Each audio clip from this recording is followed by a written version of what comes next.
thrilled to have Lou Piniella join us. We say, Lou, Thank you, Dave. Thank you. Good to see you. Mike. Mr. Piniella, good to see you. Nice seeing both of you. Yeah, what a wonderful, wonderful place to do a ball game from. Well, it was great coming back. Every time I come here, I enjoy myself immensely, and I reminisce a lot about all the great times, all the great players we had here, the great teams, and the wonderful city of Seattle. It's a special place. I mean, I started in the Kingdom and came over here to Safeco, and 10 years went by relatively quick, but it was really, really fun. I've always been appreciative of the support that we got here. Have you been able to, because now obviously living cross country in Florida, to keep up some of the relationships that you've had here in Seattle? Because I know you met a lot of people here, a lot of great people. A lot of people. This is a wonderful city, and wonderful, wonderful people in this town. A lot of friendships.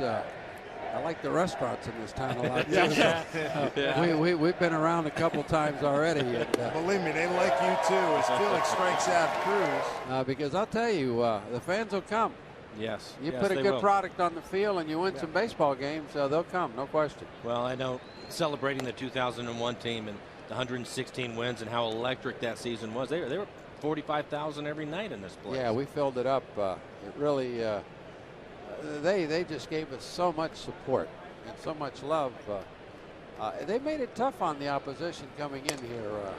You know, this city here, it's a little more quiet than, let's say, back east like Philadelphia or New York or Boston. But I'll tell you what, when they get into it, they get into it here too pretty good. I asked Norm. Norm was on before you came in, and because Norm was with you in Cincinnati. And I asked him, I said, you know, I know what Lou was like, you know, in '93 when he showed up here and getting through the '95 thing and all of that, and the amount of fire that he brought. So I can't imagine what it was like in Cincinnati. How was he when you guys were winning every single night? Did he calm down? Well, I'll tell you what, you know what, I probably expanded too much energy. Yeah. I wish I had been a little more tranquil, but that was my personality. I was that way as a player. The last few managers I played for at the big league level were that way. Billy Martin was my mentor.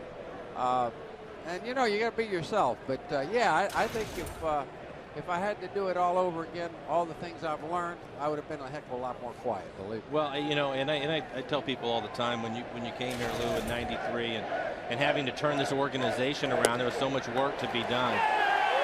And you had some great players, obviously, with Junior and Edgar and Jay and Randy and that whole thing. But just looking at that group that went out with you today, what a professional group of people to come to work with you every single day. Never had a problem all year. These guys were a model of consistency. They were dedicated to going out and winning baseball games. They were professional. And Pat Gillick said it before the ball game, but they really executed well. Yeah. Mike, I mean, if you needed the ball hit behind the runner, that was done. If you needed to lay down a bunt, that was done. If Edgar had to hit a ball out of the ballpark or Buhner, that was done. I mean, and the pitching, they didn't walk many hitters. We had a solid bullpen from the left and right side. I mean, truthfully, you didn't have to be a very good manager to manage that group. That's for sure. What are you doing these days? I live in Tampa, and I do a little consulting work for the San Francisco Giants. Okay. And I go to the Trop over there in St. Petersburg. In fact, the Mariners are coming in there in August, so I'll get a chance to watch them. But, yeah, I keep my foot in the door a little bit. And I play some golf. I do some fishing, and I enjoy my family down in Florida. I mean, I enjoyed listening to you in your press conference today, and I got a chuckle out of you when you were talking with Pat Gillick and saying you could always use one more pitcher and one more hitter. and the reason why I bring that up is because going into spring training in 2001, with the club that you had, Brett was new, you had Ichiro new, an unknown. I mean, you had some ideas, but what were your expectations of the club that year? Well, we knew that we had a nice professional ball club, experienced ball club. We knew that we had some versatility, that our bench could do some things. But truthfully, when you, over a period of 2 or 3 years, you lose a Griffey, you lose an Alex Rodriguez. My gosh, I mean, you're wondering how are you going to score enough runs to sustain this thing. In spring training, we basically let the players play. We didn't try to win baseball games. And I think we finished slightly below 500. But well, we got out of spring training in good shape, and then the season starts, and before you know it, we're 20-5 in April. Yeah. That's a pretty good indication. 20. And then follow up with a 20-7 May, and you're 40-12. 28 games over 500. And now, as a manager and coaching staff, you're saying to yourself, well, look, 28 over 500 will win this thing. It's just maintained. And before you know it, we're 40 over, then 50 over, and 60 over, and 70 over. It was unbelievable. And, I know this, that these guys could really play, Mike. I mean, they could really execute. They were selective at home plate. You put on a hit and run, the ball was hit.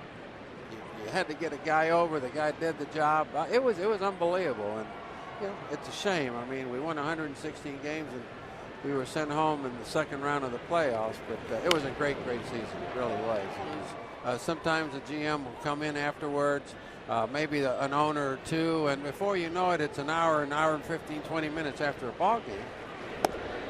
And you'd leave and you'd look in the clubhouse and there'd be 7 or 8 guys having a cold beer talking baseball. Nice. And I'd just sit down with them, and thank God there were no cell phones at that time, because my wife would have rang them off the hook.